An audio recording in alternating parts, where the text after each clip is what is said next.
Hey everyone, how's it going? Welcome to my channel. My name is Victoria Pollard, founder and creator of Victorious in Christ Ministries, where we believe beauty and fulfillment is not merely found by external adornments and possessions, but hidden within the gentle and quiet spirit inside the heart through Jesus Christ, which then translates to divine radiance that can never be imitated, duplicated, or stolen. So you guys, I have a word today, and like with all prophetic words, bring this back to Jesus Christ, God, to make sure this is for you in the season. But this is going to be an encouraging but also somewhat hard to swallow word for standers who are standing. You know, you could be married but standing for a God-ordained marriage or prodigal, or you could not be married yet and standing for someone who God has told you is going to be your husband in the future, but in the physical right now, it really does not look like that right now. So this is going to be a word for those people, and particularly those people who are dealing with a counterfeit.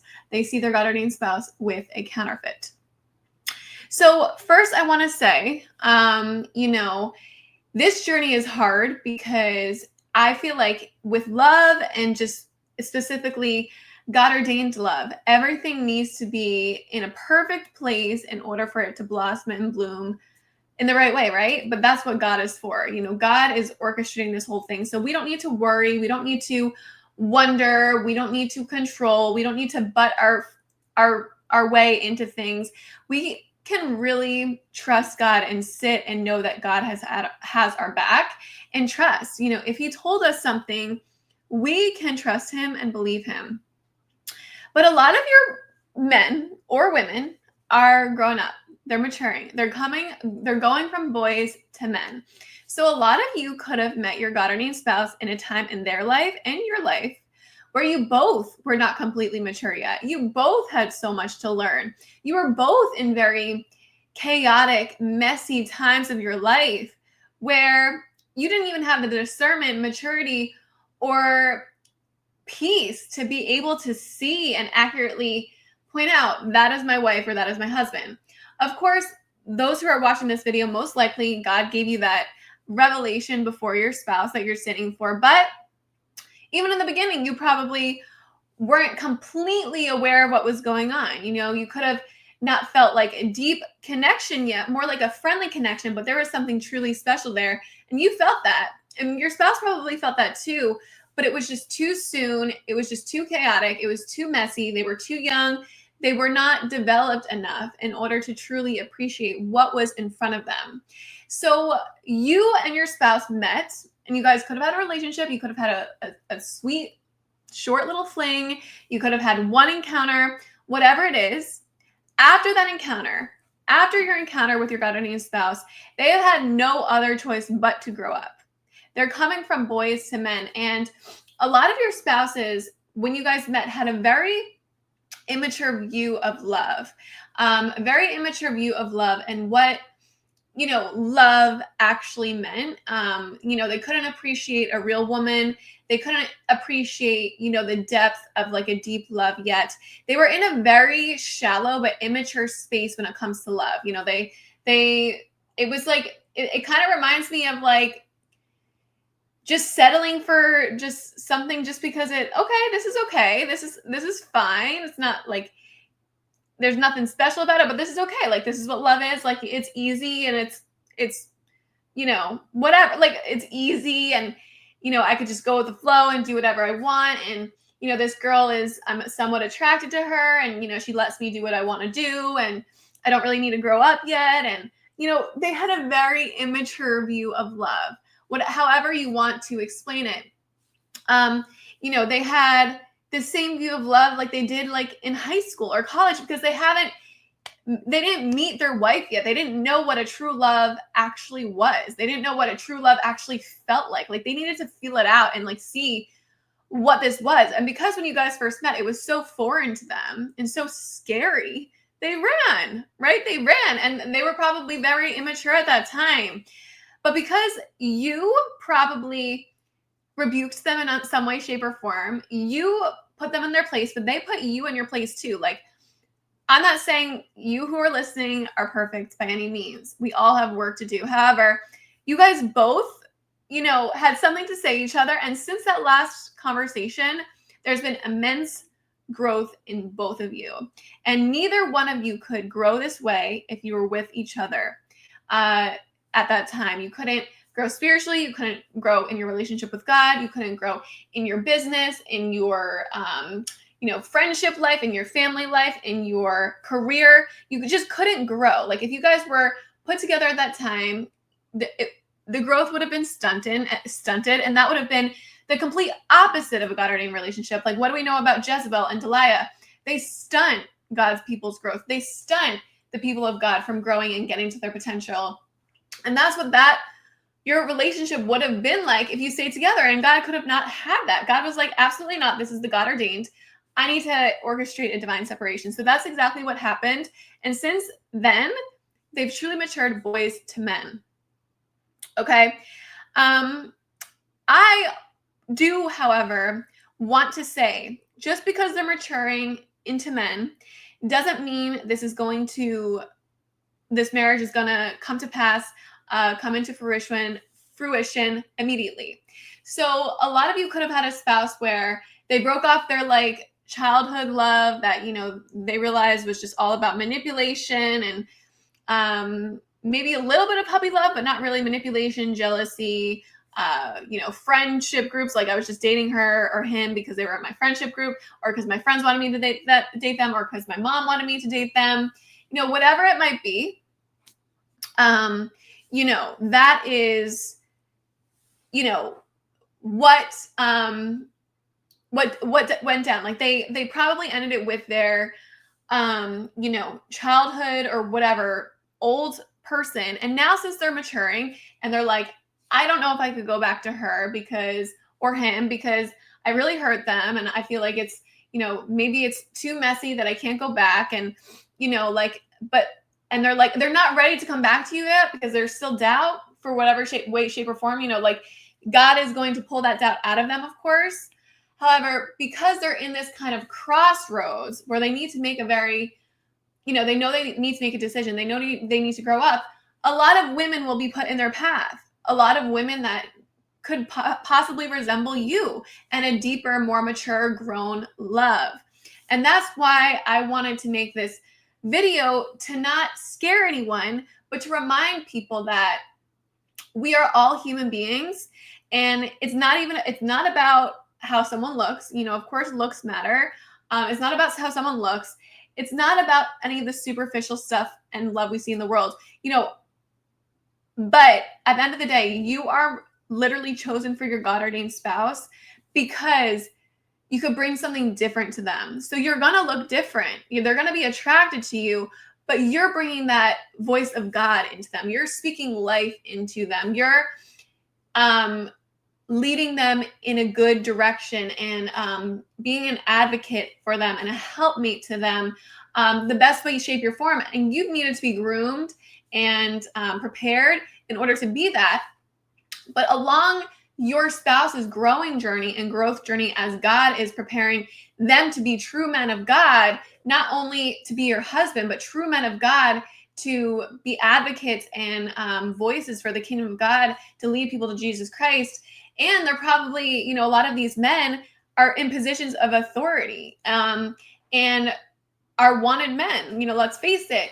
However, you need to, when you experience jealousy, when you experience intense heartbreak related to your future husband being with other women, just know it all has a purpose. And just be grateful that he's moved on, or her has moved on from a very childish, immature mindset of love. And now, women are being thrown in their path that are more mature and can, change their perspective, not in the way that you can, but just in different ways, and just enhance their vision in terms of love. I'm not saying that anyone should be fornicating before marriage. I'm a born-again Christian and I'm saving myself for marriage. But a lot of people are not born again yet, right? A lot of people believe fornication before marriage is completely okay. But this is just God's way of leading them further into his kingdom and saving his soul. And, even though they're going to have mature women, beautiful women, people being thrown their way, a lot of it is thrown by the devil, into their path by the devil. However, God allows it so your spouse can grow, so your spouse can learn. Is this a real woman of God, or is this a strange woman being put in my path? Is this a real woman of God, someone I could truly count on and trust? Or is this someone that is just a good time who I'm entertaining? And they're kind of getting a taste of what they like, what they don't like, and what they truly need. And through these women being put in their path, and other relationships, friendships or whatever, they're getting a taste of what's good for them and what's bad for them. And God is working through that on them through the entire process. And your prayers are very, very important. Okay. Your prayers are very important to get them through this kind of crossroads, gray area before they completely get brought into the kingdom of light. Like, they were in darkness. Now they're in gray, and then with you, they're going to be in white, bright kingdom of light. Okay. So like I said, you met your spouse when you might have both been in the trenches. One of you could have been in the mud in the trenches, or both of you. And because you had extreme spiritual warfare, you kind of caught them in that. I'm going to bring the Little Mermaid into this. So you know how the Little Mermaid, she was a mermaid, of course. And please, religious mindset, don't listen if you don't like this. But the Little Mermaid, even though we know it has a lot of demonic themes associated with it, especially when you're a Christian, let's try and push that to the side and just look at the story plot, because she does get saved in the end, right?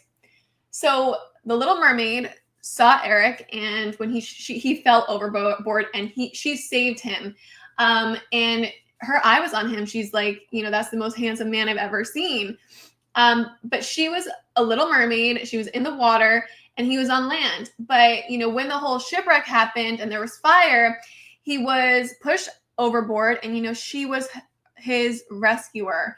And that's how a lot of you guys are in your God ordained spouse's story. Like, they were down low in the depths of maybe hell, childhood trauma, in the trenches. Like, they were low, and they were getting into things that they weren't meant to do. And you were kind of like that crossroads person, that was their guiding light, that they need to stop that kind of life. They need to stop that kind of life. They're going down a path they shouldn't be going down, whether it be drugs, with, prostitution, getting involved in many different women, bad friend groups, not doing the best at their job, whatever it might be. You were like that person to rebuke them and put a stop to it. And since you were put in their life, they have come out of it, but it has taken time. So they were in black, they've come into gray area, and you were kind of their rescuer, in a sense, like how Ariel was to Eric.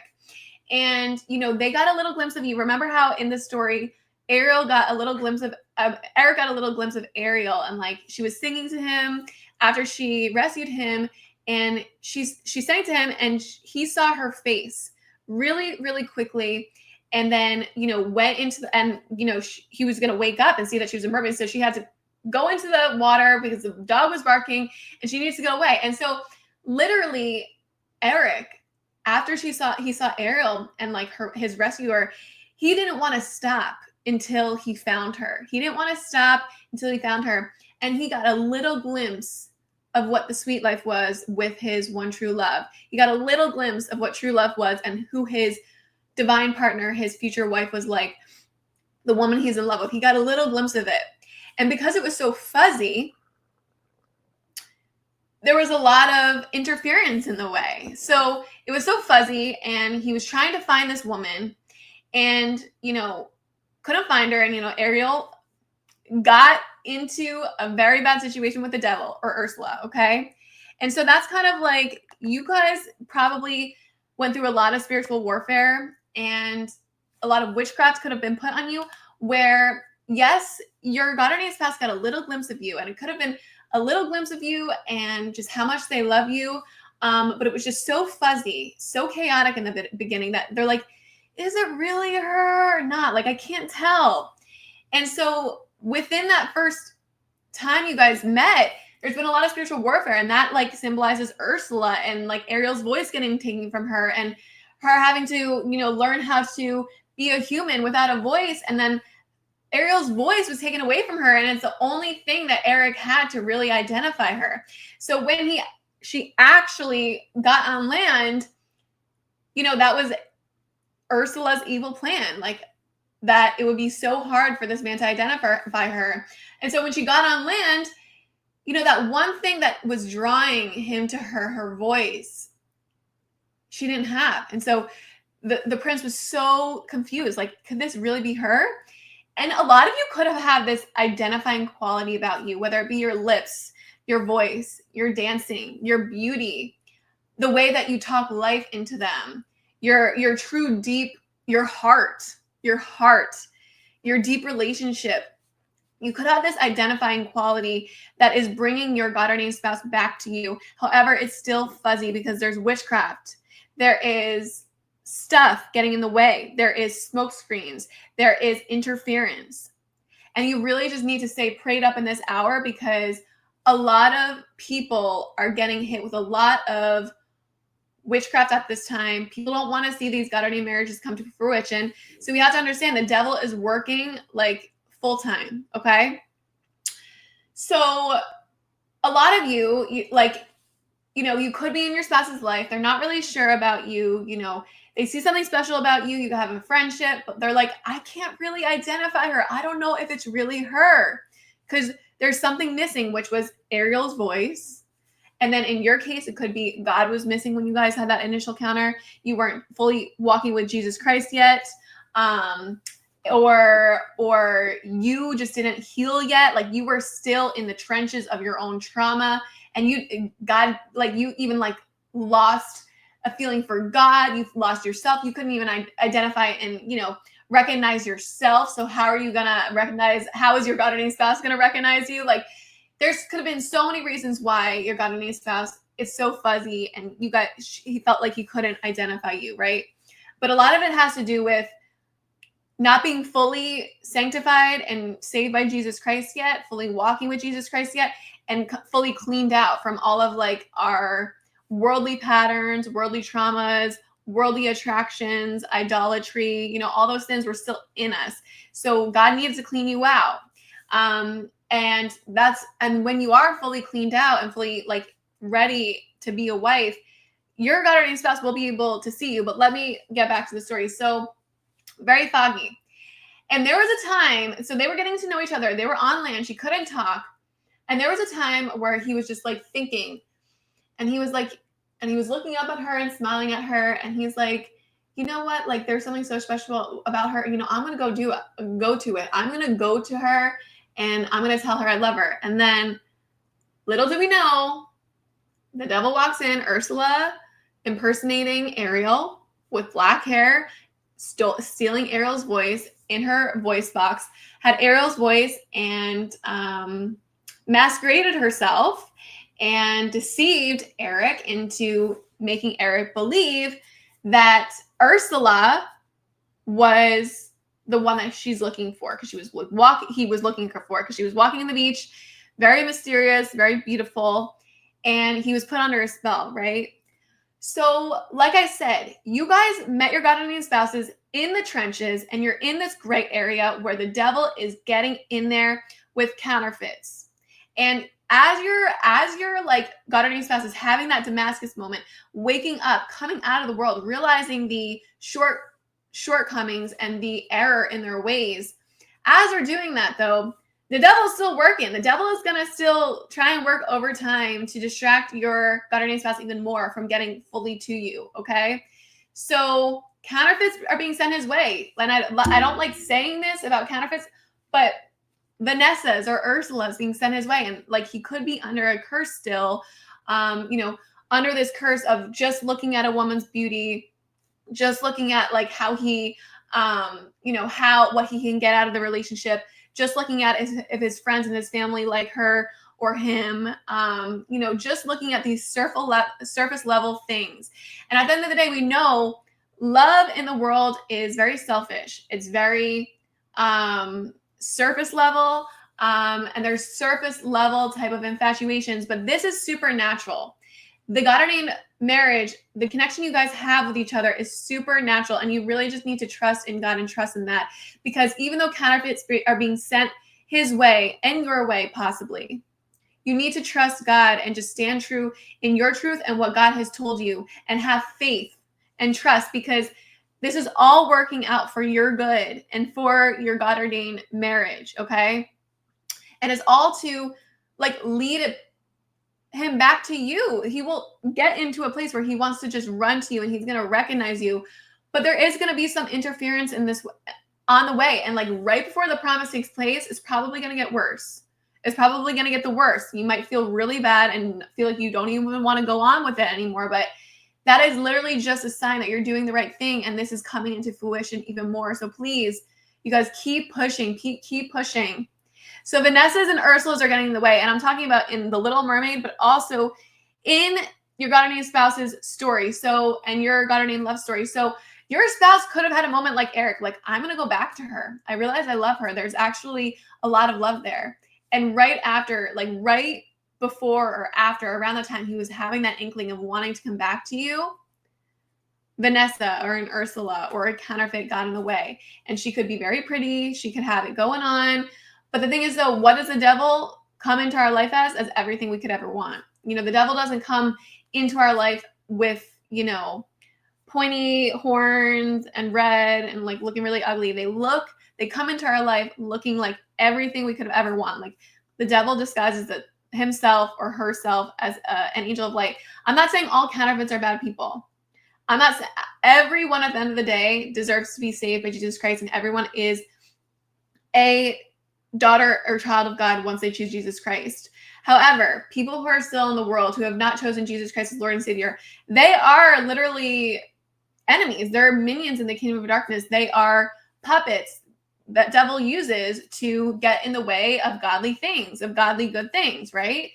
And like I said, I'm not saying all counterfeits are this way. However, just look at it from the story perspective. People that are not your spouses, like Vanessa's, like Ursula's, are coming in to this story to budge their way in. But it's all deception. And you really just have to pray for your God ordained spouse's discernment in this hour to know the difference between someone that's for him and someone who's not. Looks at the end of the day, everyone wants someone they're attracted to and looks really good. However, that only goes so far. There needs to be a true, genuine, divine connection there in order for it to last. And your God ordained spouse, when it comes to you, you're going to have everything they need. The attraction, but also the emotional connection, the spiritual connection, the physical connection, and just that supernatural connection. It will be everything in the whole package because they're made for you. However, there's going to be what is one thing the devil uses to blind these men? Beauty, looks, and particularly in the form of a counterfeit, the strange woman, the other woman. So just be mindful of that, but be strong and just pray against it the best you can. I know it's so hard. But just trust that if God is telling you these counterfeits are going to fall away, they will fall away. God's word does not return to him void, okay? So yeah, like I said, your God ordained spouse could have had this literal inkling in their body where they felt the love for you and they wanted to come back to you, but a counterfeit got in the way, and now they might be dating a counterfeit, playing the field. But there is some positive to it. The positive is they are wanting a relationship now, and they could have not been wanting a relationship or commitment at all before. But also they're maturing through the process. I have this idea and this vision of a man just chasing the idea of a rose, the idea of their one true love, the idea of the princess, a mirage of just this woman, this rose, kind of how Eric saw Ariel was, a mirage. And because it's a mirage and you only have an outline of it, they can't really see, right? So anyone that comes in their way resembling that rose, that mirage, any one bit, they're going to be intrigued by, and they're going to be tempted by and drawn to, because they look like you. It's the idea, the mirage. They're intrigued by the idea, the mirage, but really what they're intrigued by is you. It's like you're this mirage of a rose, right? A mirage of a rose of this beauty that's in their subconscious, okay? This beautiful woman or man that's in their subconscious. But any man or woman that comes in their way that resembles you any one bit, they're gonna think that that's it. They're gonna think that that's him or her, right? So the counterfeit is just a placeholder at the end of the day. This man thinks that this counterfeit is you. This man thinks that this counterfeit is you. They only have a mirage of you, okay? They only have an inkling, an idea of you, and they're trying to manifest it in the physical. They're trying to search for it in the physical. Little do they know it's right in front of them, right? Little do they know it's right in front of them is you. However, there's something, it's still in their spirit, this mirage of you, and they're looking, but you know what they're really looking for? Jesus Christ. They're really looking for Jesus Christ. And I'll say this from personal experience. I went, and I'm not saying that this is happening between your spouse and yourself. However, after my spiritual awakening when I was like 22, it took me 7 years to truly find Jesus. So 7 years, 29, to truly find Jesus. I was searching for spiritual answers, searching for spiritual truth, because God gave me a mirage of him. God gave me a mirage. He woke me up to him, and I was searching 7 years for that mirage, okay?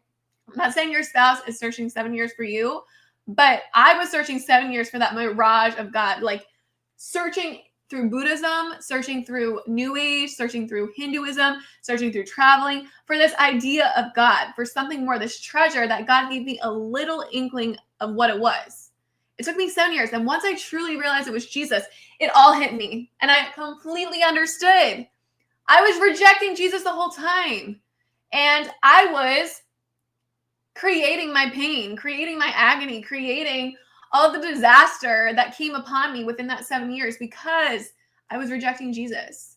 And that just shows, that's a true woman or man of God, who like, there's something always missing, right? Like there's something always missing, and that's for everyone.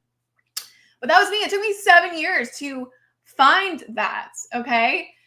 And that's kind of what's going on. And like, of course I knew who Jesus was. I knew Jesus was this very famous spiritual person who like was the savior, but like I didn't truly feel saved yet. So I felt like there was something else out there because I didn't know the true Bible. I didn't know really, and I thought there was something more, but there isn't. And that's kind of what's going on with your God or spouse. Like, they know you're there. They know you're there. They know that, you're in their life. They know that you've been something truly inspirational, special, but also a guiding light on their spiritual journey and who they are. They see you. They know you're there, but they haven't truly found you yet. They haven't truly found you yet. And that's why they're going to counterfeits. And it was just the same thing for me with Jesus. I hadn't truly found Jesus yet, so I was going to counterfeit spirituality. I was going to Buddhism. I was going to New Age. Back then I went to psychics. I was completely in idolatry. And it's really sad, but it all brought me back to Jesus Christ. And I'm so grateful that I have found Jesus Christ. And that is what a lot of your spouses are going through. So please try and not take it to heart. Please don't try and take it personally. It's like they know you're there. It's like Jesus. Like they know that he's there, but they haven't truly found him yet. They're in that gray area, and that is okay. Just pray for them in this time, okay? So they were in the dark. They're coming into the gray, but they will be in the light. And this is literally coming soon. You guys need to stay prayed up. I feel like we're in this time right before the grand finale, like right before the promise takes place. They're saved by Jesus Christ and the happy ending happens. We're right before. They're literally so close there.